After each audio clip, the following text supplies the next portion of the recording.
This is 31-year-old Rakim Shackelford. The Wilson man was shot to death by his own mother, who told WRAL her son was high on embalming fluid and threatening her at the time. New tonight, WRAL's Aaron Thomas is live in downtown Raleigh, where Shackelford's mother went today to push lawmakers to regulate this substance. Aaron? Yeah, that's correct, Lena. In fact, there is a bill named after Rakim Shackelford that's going through General Assembly right now as we speak. It tackles this embalming fluid and aims to make it a controlled substance. You have several parents who are worried about the easy accessibility that will cause more harm for more families.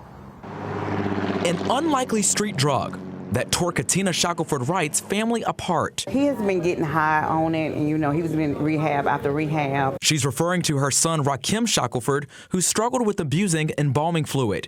It's a chemical used by funeral homes to slow down the decomposition of bodies, and it's getting into the hands of young people. It does give you a similar high as far as hallucinogenic is concerned, and to the point where it tells people think they have superhuman strength. Shackelford Wright shared her testimony before lawmakers about the impacts of this chemical. She recalls her son being high on embalming fluid last year, him beating her up and firing a gun at her and threatening to kill her.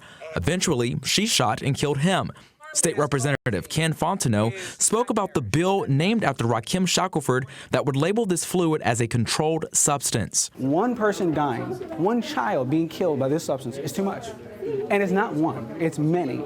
But one is too much, and we need to do something. Jeff Hill with Wilson County Substance Prevention Coalition says the product is usually dipped in a marijuana joint or tobacco products like cigarettes.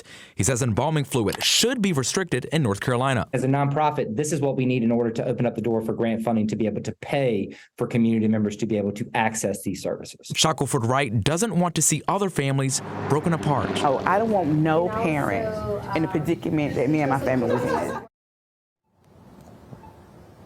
And keep in mind, this is only a proposal. This bill also aims at criminalizing, making it a felony, a Class 1 felony for any sort of funeral director or embalmer to sell or give this product away. Lena? Aaron Thomas live in Raleigh. Thank you.